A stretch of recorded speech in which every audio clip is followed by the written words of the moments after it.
that it's just going to be a complete failure. And yeah, it's what is it, the Peter principle or something. It's like you keep getting promoted until you get promoted to a position that you're no good at. So um, yeah, but I mean the Packers are, I think they're hurt by Aaron Rodgers being hurt, and I think they're just going to have to live with that injury, and that it doesn't look good because it doesn't look like it sounds like that injury is worse than people initially thought. Yeah, the lack of practice time, they're keeping him out of practice to get him to be healthy enough on Sundays, but I feel like the lack of practice time really is hurting him. Not getting timing with especially the young receivers. With Cobb and Adams, it's good because he has that rapport, and even Geronimo Allison. But this week, when Marquez Valdez-Scantling and Equanimeous St. Brown played significant times, you could see the timing was a little off on some of the breaks and especially on some of the scrambles. Yeah. But I think the biggest problem with the offense is everything's too predictable, and it has been for a really long time. But the Packers were just so good at executing a few years ago that it didn't matter. It was like the Bears defense of the mid 2000s up to 2010. They apparently they never disguised coverages. It was okay. We're showing you exactly what we're going to bring. You better stop us. And when they had all those great defensive pieces, think of Urlacher in his prime, and when they had Julius Peppers, and they had these, Tillman. They had all pro level players at each level of the defense. It was easier to be sort of predictable because they were so good at executing. And same with the Packers, especially in the run game when they had Josh Sitton and Lang, when they you had two guards that were all pros almost annually. It was really good for the run blocking, and it didn't really matter that the schemes weren't that creative because they just went and executed. And while the tackles are really good, the guards, it's been a bit of a step down since we lost those two. So now it's all about, I think it should be all about trying to find more creative ways to use the running backs, putting Montgomery and Jones on the field at the same time, making it so that defenses don't know exactly what we're about to do. I know fantasy players really want Aaron Jones to be the guy and think that he has the most talent, but it just really hasn't happened yet. And from watching games, it seems like it, but I also feel the one fear is that if he gets 20 touches a game, he might not be as effective. So maybe I want to give McCarthy a bit credit. He might be on something by holding him back. I still think he should get a bit more work. But last week, Jamal Williams actually did look really good running the ball, and he hadn't all season. So I think there's still hope. It's just for fantasy purposes, that's a backfield that's really ugly. Oh yeah, it's just a mess. Yeah. So what other trends are you seeing? So I think something that is kind of current for these last couple of weeks is the players returning from suspension. We just saw Mark Ingram come back on Monday night against Washington, and he scored 2 touchdowns, and he looked pretty decent playing the game. So it didn't seem like he was too rusty at all. He actually ate into Alvin Kamara's work quite significantly. I think more than people he sure did. Part of me thinks that's a byproduct of how much of a blowout that game was. They didn't really feel like they needed Kamara that much in the second half when they were up by so much. I still think Sean Payton probably believes that Mark Ingram's the better between the tackles runner when he really got to just grind the clock, kill time, and salt games away. Ingram's kind of the guy. I also think part of it was with the bye coming up this week, they knew this was a really great opportunity to get Ingram a bunch of touches, a bunch of carries to get back in rhythm. And now that they're going to be off again, I think coming back in week 7, we'll probably see more of an even split like we did last year. Yeah. It could have been that like, hey, you've been off for 4 games, so we got to get you up to speed. So let's put you in, give you an extra workload or something like that. But yeah, Kamara owners are freaking out now. I've seen so many like, should I trade Kamara? Like, hey, if you want to trade him to me, I'd be happy to take him. I mean, there's never any player that should absolutely never be traded, because if you can get value back for him, It's really tough to get value back for him. If you're trading him to get Todd Gurley, that's probably a trade I'd make. But outside of that, you'd have to package two really, really good players. I don't know, putting together like Devontae Adams and another running back, like maybe Kareem Hunt, or maybe a couple guys you're buying low on Dalvin Cook. But you'd have to get something back immediately to contribute in week 6. Yeah. So, who are you seeing for this upcoming weekend that you really like? So I'll stick to outside of the obvious starts, but I really like. I'm looking at the matchups right now. The Sunday night game, New England and Kansas City. That strikes me as a game that's going to put up a lot of points. Neither defense is really that great. I think a lot of the Patriots players are obvious starts. By this point, both running backs, Sony Michel and James White, are kind of every week starters. I know I have White in one league where I've pretty much played him as my RB2 the last few weeks to good success. But a player that maybe isn't as obvious a start is Julian Edelman. I think he came back and did decent. He was second on the team in targets last week, third in yards. There was maybe question that he might be eased into the work, but it really didn't seem like it. And frankly, they were up by a lot, so they really didn't need to use him as much as they did. Now, I wonder in a game like this, where against a really great Chiefs offense, they'll probably be down, or the Patriots will need to score a lot of points, either to keep ahead or keep up. So I could see Brady going back to Edelman over and over again.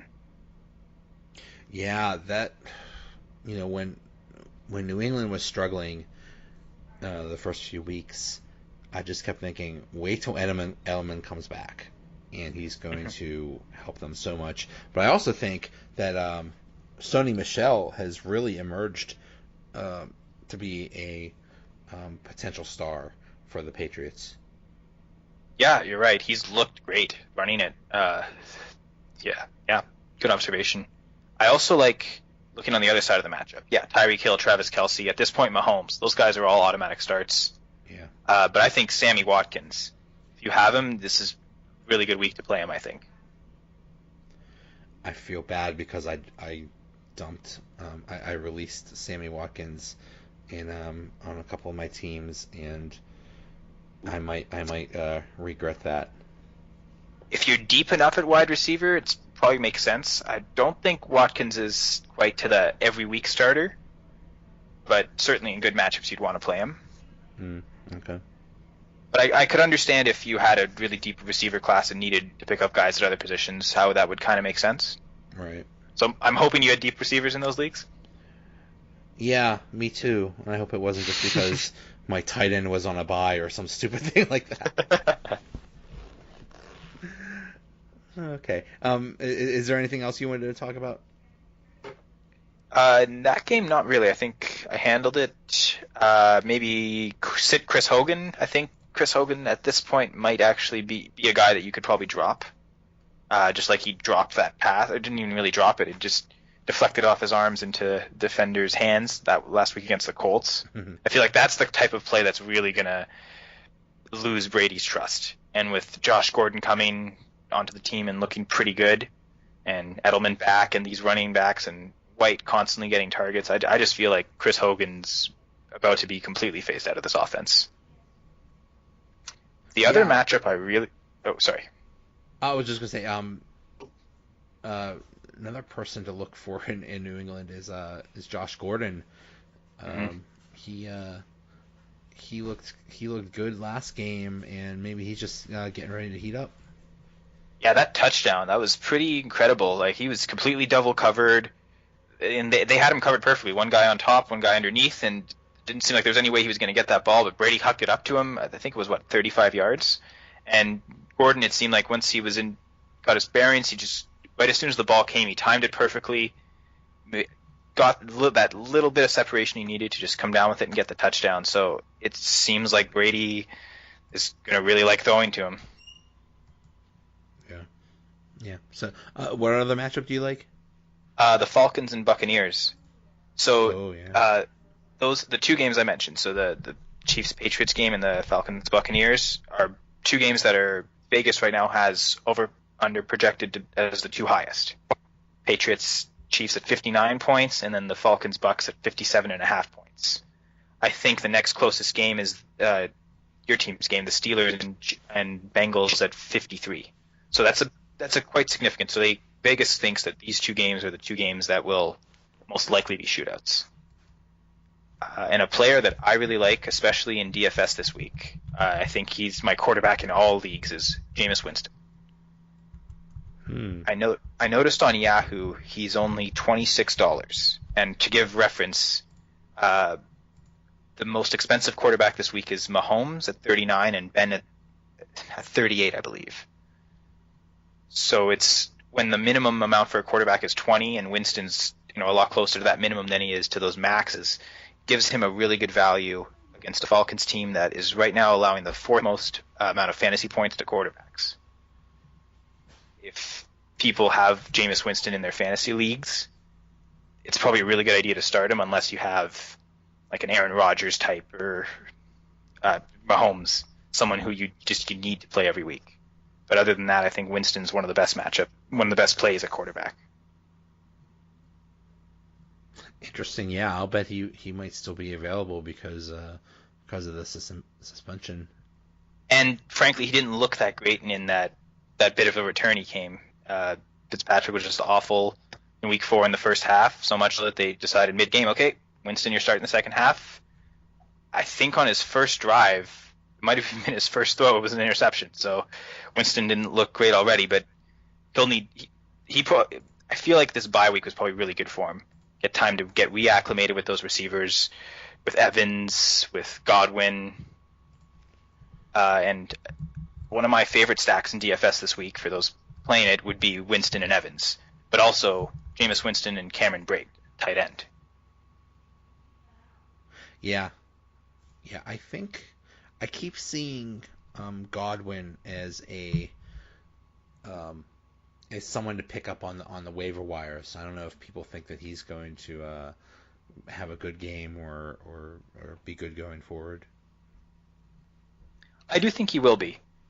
One of the things that seemed to really occur was Fitzpatrick seemed to really like Deshaun Jackson and favoring him deep. And last year that didn't really happen with Winston. So I could definitely see him, especially with O.J. Howard out, going to Godwin as a third option behind Brayton, Evans, maybe even as the second option. I still think Deshaun Jackson will probably get his. They'll take deep shots to keep the defense honest, and against the Falcons secondary, that's probably have some success there. But I just think overall, I think there's a ton of points to be scored this week, and even if you want to pick up Godwin just as a streamer for this week, I think he could be a good, plug and play if you have injuries at wide receiver or bye weeks are preventing you from being able to start people you normally would start. Yep. And I noticed that he's only available on ESPN, and I think it's about 30% of leagues. So for a lot of people, he probably is out there. Yeah. Could be a big play. All right, sir. So you are at Nyama_KS on Twitter, and right if we're going for 2, Full Press Coverage, Flory Sports, Dynasty Dads, and Nyama Sound. Kyle Senra, thanks a lot, man. Thank you, Joe. All right, that does it for another episode. Thanks again to Tauli Anderson, Johnny Black, Matt Gajtka, Coach Warzu, and Kyle Senra. Another episode is in the bag. At the end of the universe,